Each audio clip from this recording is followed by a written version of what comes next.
right. It is a magnificent chess game that is being played here. Oh, trouble! Ricky Rudd slamming toward the wall. Crashing, rolling over, side over side.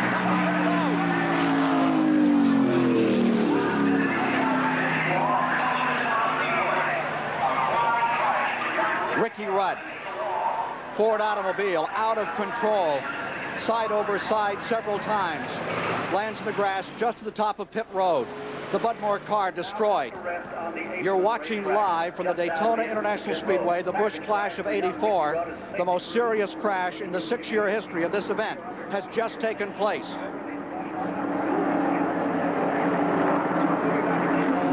Naturally, caution is out. Field has been slowed. And these caution laps do not count in this race, Ken. It's only green flag laps of 20 laps. It looked like, as they came off of turn 4, that Jody Ridley's car and Ricky's might have touched. They came awfully close. Let's take a look at it. All right, replay on this incident coming out of turn 4. Ned Jerry. Here is Ridley on the inside. He might have touched him, but sometimes, because of the compression of the air, here you see Rudd's car turning back the wrong way as it slid. The air got under it, flipped it back the wrong way. I think that it was a blessing that it didn't get into that wall, Ken. It started spinning away from him, just like a bucking horse, going in every kind of a direction. And, of course, Ricky holding on. Ricky Rudd, former Grand National Rookie of the Year.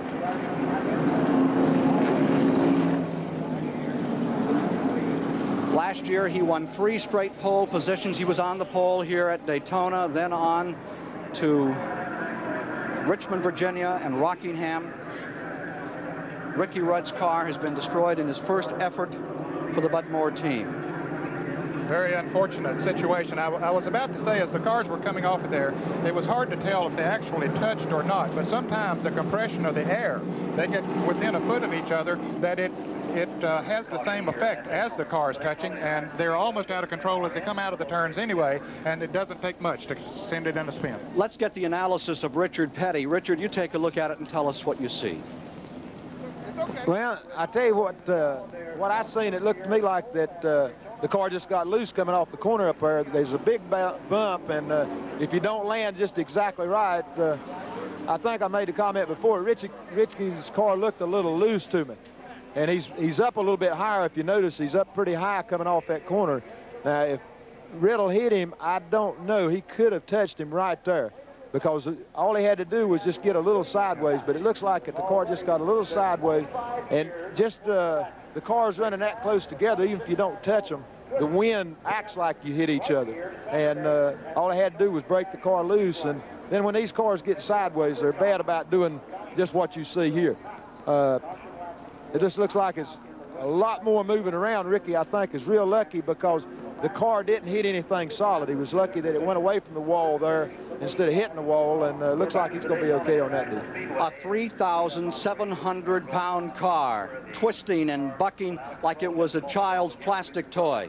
More from the Clash of '84 at Daytona in a moment.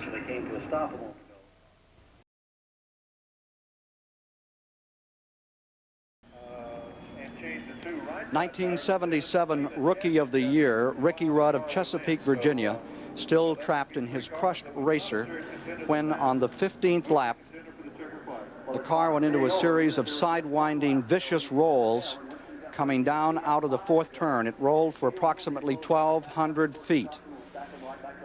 Richard Petty. That's Bud Moore, the car owner there that was leaning inside, Ken. Richard, you see something like this. Next Sunday you're going for $1 million. How do you do it? How do you come back and race after you see something like this?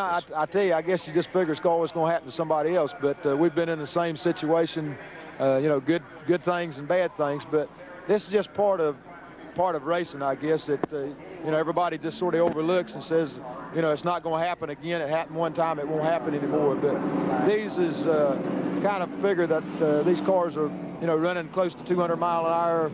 They really are not really designed from aerodynamically standpoint to run that fast. And then we do our little things that NASCAR lets us do as far as the safety rules and speed, put speed in the cars and stuff. And they're capable of running 200 mile an hour, over 200 mile an hour. And, you know, things like this can happen, but they can happen at 50 mile an hour as good as they can happen at at 200, it just makes it a little more spectacular at 200.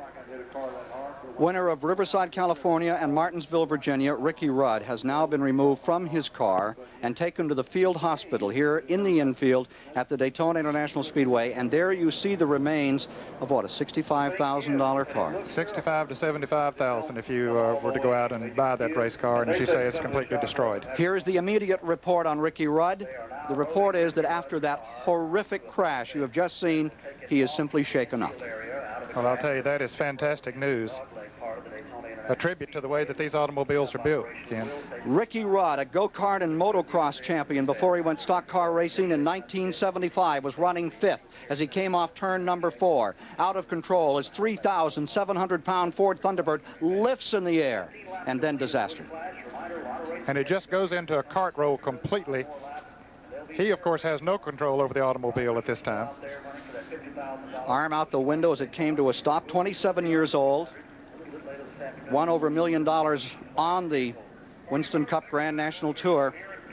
That's a heartbreaker for everyone involved in that team. There are just days, hours, months of work to prepare for this event. And there you see the concerned crowd standing apprehensive. They have not been told or given the report that we have just heard that he was only shaken up. And that certainly speaks to the safety of the way these cars are constructed when you see something as vicious and nasty as that. No doubt about it, Ken. As we see it on the screen, of course, the frontal area of the car is completely demolished. So is the left rear quarter panel there. But the roll cage, which really protects the driver more than anything else, is still intact and has the sheet metal in that area in pretty good shape. And, of course, that is the thing that can really help him in a situation of that sort.